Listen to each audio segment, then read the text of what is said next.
रात के 11 बज चुके थे और सुनील की बेटी रितु सो चुकी थी। तो सुनील ने उसके कमरे का दरवाजा बंद किया और अपनी पत्नी के खास कमरे में चला गया। हाँ, खास कमरा। दरअसल सुनील की पत्नी कविता तंत्र मंत्र के काम में बहुत माहिर थी। इतनी ज्यादा माहिर कि अगर उसकी बुरी नजर किसी पर पड़ जाए तो वो नजर उतारे नहीं उतरती थी। तो कविता अपने तंत्र मंत्र से जुड़े काम देर रात अपने उसी खास कमरे में किया करती थी। तो जब कविता का पति सुनील उसके कमरे में जाकर बैठा तो उसने कहा, क्या हुआ, परेशान क्यों दिख रहे हो? मैं बस यही सोच रहा था कि कहीं तुम कमजोर तो नहीं हो गई। क्या मतलब? मतलब ये कि तुम इतने महीनों से मेरे छोटे भाई और उसके परिवार पर टोटके करने की कोशिश कर रही हो, पर अभी तक उन पर कोई खास असर पड़ा नहीं है। वो तो अब भी वैसे ही हंस खेल रहे हैं। कहीं तुम अपनी विद्याएं भूल तो नहीं गई? शुक्र मनाओ कि तुम मेरे पति हो, वरना अगर किसी और ने मुझसे इस तरह से बात की होती तो। मुझे गलत मत समझना, मुझे तुम्हारी विद्या पर पूरा भरोसा है, पर बीते समय के साथ मेरे अंदर की बेचैनी भी बढ़ती जा रही है। तुम चिंता मत करो, बस कुछ ही दिनों की बात है। मैंने जो अब सोचा है उसके बाद तुम्हारे भाई और उसके छोटे से परिवार को संभलने का भी मौका नहीं मिलेगा। प्रेत नाचेंगे उसके आंगन में, तुम बस देखते जाओ। पर इस सब में और कितना वक्त लगेगा? 2 से 2.5 महीने और। काश तुम ये चीजें और जल्दी कर पाती। असर जल्दी देखना हो तो बस मेरे पास उन सभी के बाल ले आओ, अगले ही दिन उनका पूरा परिवार साफ हो जाएगा।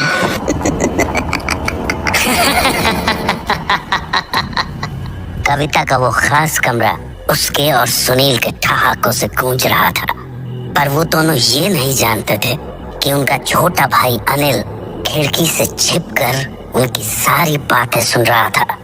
अपने भैया और भाभी के मुंह से ये बात सुनकर उसके पांव तले की जमीन खिसक गई। वो भागा भागा अपनी पत्नी पविता के पास पहुंचा और उसे सारी बात बता दी। तो उसकी पत्नी बोली, मुझे लग रहा था कि भाभी ही ऐसी है, पर भैया भी। मुझे तो अब इस घर का पानी पीने में भी डर लग रहा है। ना जाने वो हमें या हमारे बच्चों को क्या कर दे। कुछ नहीं होगा बबीता, तुम इन टोना टुटका करने वालों को नहीं जानती। ये मैंने कहा ना, वो हमें छू तक नहीं पाएंगी। कुछ करना तो दूर की बात है। अरे पर ये बात तुम ऐसे कैसे कह सकती हो? क्योंकि आज तक उसके हर टोटके को मैंने ही काटा है। क्या? हाँ, तुम्हारी भाभी आज से नहीं कई सालों से ही कोशिशें कर रही हैं और हर बार मैंने उनके टोटके को काटा है। इसलिए तुम घबराओ मत, वो हमें या हमारे बच्चों को छू भी नहीं सकेंगे। बबीता, क्या तुम्हें भी टोने टुटके आते हैं? क्या तुम भी? नहीं, मुझे भाभी की तरह तंत्र विद्या का ज्ञान तो नहीं है, पर हाँ, मैं कुछ टोटकों का काट जरूर जानती हूँ। और क्योंकि भाभी इसी घर में रहती है तो मेरे लिए उनके टोटकों का काट निकालना आसान हो जाता है। पर भाभी भैया से कह रही थी कि अगर वो हमारे बाल उन्हें लाकर दे दें तो वो एक दिन के अंदर सब कुछ बर्बाद कर सकती हैं। इसलिए मुझे लगता है कि हमें अब इस घर में रुकना नहीं चाहिए। पर हम जाएंगे कहाँ? कहीं भी, बस यहाँ से दूर। मैं नहीं चाहता कि भाभी की काली नजर हमारे परिवार पर पड़े, खासकर हमारे बच्चों पर। हम कल ही ये घर खाली कर देंगे। तो अगले दिन अनिल पत्नी के साथ अपने भैया के पास चला गया और उनसे बोला, भैया हम लोग ये घर छोड़ रहे हैं। क्या? पर क्यों और ऐसे अचानक? भैया नाटक करने की कोई जरूरत नहीं है, मैं जानता हूँ आप और भाभी भी यही चाहते हैं। अरे पर भैया, मैंने कल रात आपकी और भाभी की बातें सुन ली थी, इसलिए बस अब और कुछ मत कहिए। बस आपसे और भाभी से हाथ जोड़कर विनती है कि हमारे परिवार को अकेला छोड़ दें। अभी अनिल ने अपनी बात पूरी ही की थी कि वहाँ उसकी भाभी कविता पहुँच गई और वो बोले, तुझे जहाँ जाना है चला जा, पर मेरे खेल से तू बच नहीं पाएगा। तेरे साथ जो होना है वो तो होकर रहेगा। हमें अपने टोने टोटकों से मत डराओ भाभी। आज तक आपके सारे टोटके काटती आई हूँ, आगे भी काटूंगी। आपको जो करना है आप कर लो, पर मैं आपको हमारे परिवार को छूने नहीं दूंगी। बबीता की बात सुनकर अनिल का हौसला तो जरूर बढ़ा, पर तभी उसकी भाभी जोर जोर से हंसने लगी।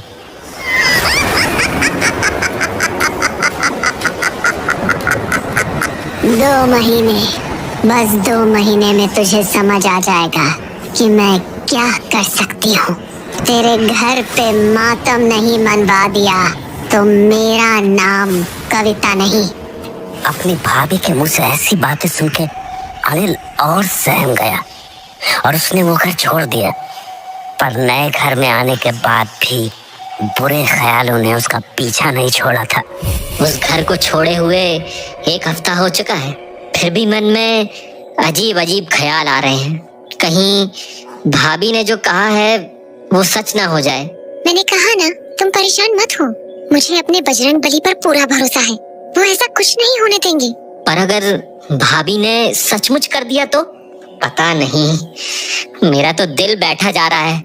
अनिल का दिल बैठना लाजमी था, क्योंकि कविता ने वो बात मजाक में नहीं बोली थी। उसका इरादा साफ था, वो अनिल और उसके परिवार को तड़पता हुआ देखना चाहते थे। इसीलिए उसने अपनी तंत्र साधना और ज्यादा बढ़ा दी थी। वो हमेशा ही अपने उस कमरे में बैठी रहती थी और अब तो उसके साथ उसका पति सुनील भी वहाँ बैठता था। मुझे लगा नहीं था कि अनिल की पत्नी भी ये सब जानती है, तभी वो तुम्हारे टोटकों को काट दिया करती थी। चिंता मत करो, अब जो उनके साथ होगा वो झेल नहीं पाएंगे। अच्छा ही हुआ कि दोनों ये घर छोड़ दिए। पहले उन लोगों के कारण मुझे छुप छुप कर अपनी साधना करनी पड़ती थी, पर अब ऐसा नहीं है। अब की बार का खेल ऐसा खतरनाक होगा कि उनकी पुश्तें याद रखेंगी।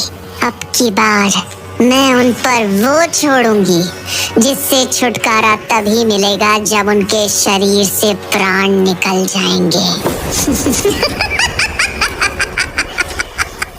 कविता और सुनील अपनी बातों में इतने मगन थे कि उन्हें पता ही नहीं चला कि उनकी बेटी रितु ने खिड़की के पीछे से सब कुछ सुन लिया था। रितु अपने अनिल चाचा की दुलारी थी। शायद वो उन्हें अपने पिता से भी ज्यादा मानते थे, इसलिए अपनी माँ के मुंह से ऐसी बातें सुनने के बाद वो भागी भागी अनिल चाचा के घर चली आई और उन्हें सब कुछ बता दिया। वो सारी बातें सुनने के बाद अनिल बोला, बेटा तुमने पक्का ये सुना था? हाँ चाचू, सच्ची। बबीता ये तो जिद पर अड़ गए हैं। मुझे लगता है हमें इस बारे में ताऊजी से बात करनी होगी। वो गांव के सरपंच हैं, वो जरूर हमें इस मुसीबत से निकाल लेंगे। ठीक है। अनिल मरता क्या न करता, अपनी इस समस्या का हल निकालने के लिए वो गांव के सरपंच ताऊ के पास पहुंच गया और जब उसने ताऊ को सारी बातें बताई तो ताऊ ने कहा, बात तो बड़ी है अनिल बेटा, पता नहीं सुनील को क्या हो गया है, ये ऐसा तो बिल्कुल नहीं था। हाँ ताऊजी, पिताजी की मौत के बाद सब कुछ बदल गया। नहीं बेटा नहीं, चीजें बदलना बहुत पहले शुरू हो गया था। मतलब ये कि तेरे भाई की शादी होने के बाद से ही तेरे पिता का बर्ताव अजीब सा हो गया था, मानो वो अपने होश में ही ना हो। शायद इसीलिए उन्होंने तेरे भाई को 10 बीघा जमीन दे दी और तुझे बस 3 बीघा से संतोष करना पड़ा। मेरा दिल कहता है कि ये सब तेरी उस भाभी का किया धरा है। ताऊजी, मुझे अपने खेत जमीन से कोई मतलब नहीं है। मैं तो बस इतना चाहता हूँ कि भैया भाभी हमें अकेला छोड़ दें और हमें चैन से जीने दें।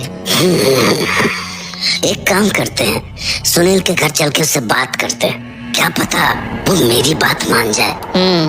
जी ठीक है ताऊजी। तो ताऊ की बात मानकर अनिल अपने बड़े भाई के पास चला गया, पर वहां जाने पर जब सुनील ने उन्हें देखा तो वो ताऊ जी पर भड़कने लगा। ताऊजी, आप मेरे घर इसे क्यों लेकर आए हो? शांत हो जा सुनील बेटा और इसकी बात सुन ले, ये तो तुझसे माफी मांगने आया है। माफी? हाँ भैया, मैं आपके सामने अपने परिवार की भीख मांगने आया हूँ। आप जो बोलेंगे मैं करने को तैयार हूँ, पर आप भाभी से कहिए कि वो हमारे परिवार को बख्श दें। अनिल ने अपनी बात पूरी ही की थी कि वहाँ उसकी भाभी आ गई। अरे अभी से ही कांपने लगे? तेरी पत्नी ने तो खूब चौड़ में आकर कहा था ना कि जो करना है कर लो, अब क्या हो गया? भाभी, हमसे गलती हो गई, बहुत बड़ी गलती हो गई। हम इस गांव को भी छोड़ देंगे, बस आप हमें बख्श दो। देख बेटा सुनील, मुझे तो तेरे परिवार की बातें ज्यादा नहीं पता है, पर मैं तेरे पिता को जानता था और वो कभी नहीं चाहेंगे कि बड़ा भाई ही छोटे भाई को कष्ट पहुंचाए। तो बेटा तू इसकी भूल चूक माफ कर दे और रहने दे इसे आराम से अपने परिवार के साथ। ताऊ जी की बात सुनने के बाद सुनील ने कुछ देर तक सोचा और फिर बोला, ठीक है ताऊ जी, मान लिया आपकी बात। मैं कविता को कुछ भी करने से मना कर दूंगा, पर एक शर्त पे। शर्त? कैसी शर्त? मुझे इसकी सारी जमीन अपने नाम पर चाहिए। क्या? हाँ ताऊ जी, अब यही मेरी शर्त है। अरे बेटा, पर उसके पास है ही क्या? सारी जमीन तू ही ले लेगा तो वो अपना परिवार कैसे चलाएगा? कम से कम कुछ तो छोड़ दे इसके लिए। ठीक है, इसे कह दो अपने और अपने परिवार के लिए 1 बीघा रख ले और बाकी की सारी जमीन मेरे नाम पे कर दे। अगर मंजूर हो तो बोलो। मंजूर है भैया, सब मंजूर है, बस मेरे परिवार को अकेला छोड़ दो। सुनील ने कागज के लिखा पढ़े के लिए अनिल को अगले दिन आने के लिए बोला, पर उस रात अनिल और उसकी पत्नी बबीता के सामने कुछ अजीब सा हुआ। वो दोनों अपने कमरे में सोए हुए थे कि तभी उन्हें अपने घर के आसपास किसी के चलने की आहट सुनाई दी। शुरुआत में तो उन्हें वो आवाज किसी जानवर की लगी, पर फिर जब हथौड़े की जोर जोर की आवाज आने लगी तो दोनों ने घर के बाहर निकलकर देखने का सोचा, पर बाहर कोई भी नहीं था। उन दोनों को ये बात अजीब तो लगी, पर अपने मन का वहम समझकर उन्होंने उस बात पर ज्यादा ध्यान नहीं दिया। अगले दिन लिखा पढ़ी होने के बाद जब सुनील को अनिल के हिस्से की जमीन मिल गई तो अनिल ने कहा, भैया मेरा जो भी था मैंने वो सब कुछ आपको दे दिया है, बस आप एक वादा कर दो कि आप मेरे परिवार को बख्श दोगे। अनिल की बात सुनकर सुनील मुस्कुराया और अपनी पत्नी कविता की तरफ देखकर बोला, कविता, तुम इसके घर पर जो 2 महीने में करने वाली थी ना, वो अब 2 दिन में करके दिखाओ।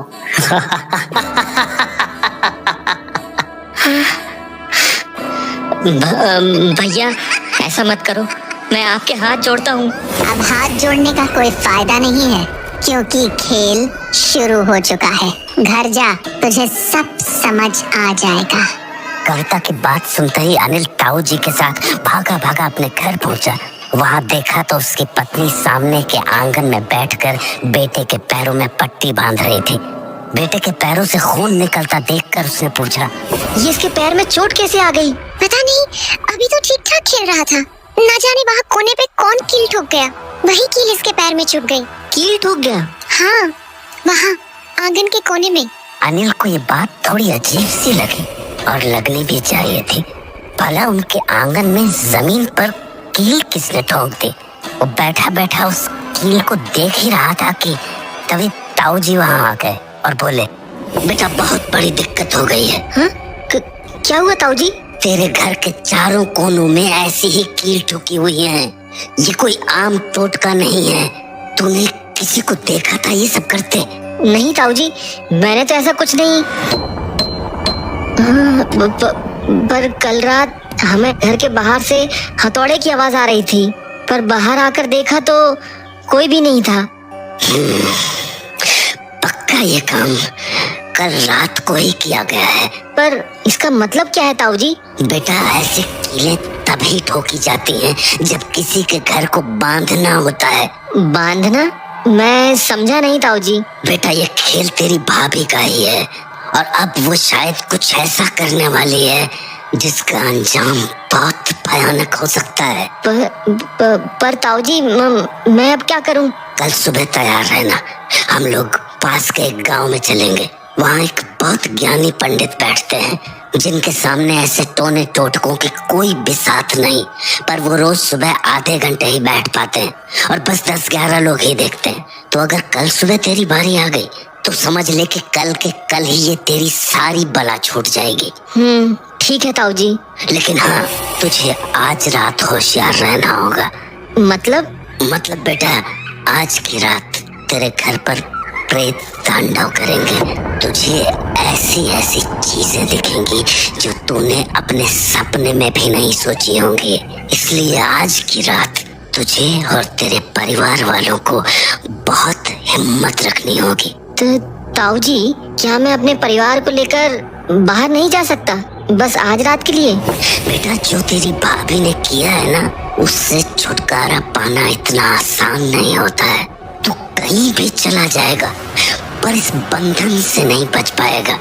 इसलिए बस आज हौसला रख और बजरंग बली का नाम दिल में रख। वो तेरी मुश्किल जरूर दूर करेंगे।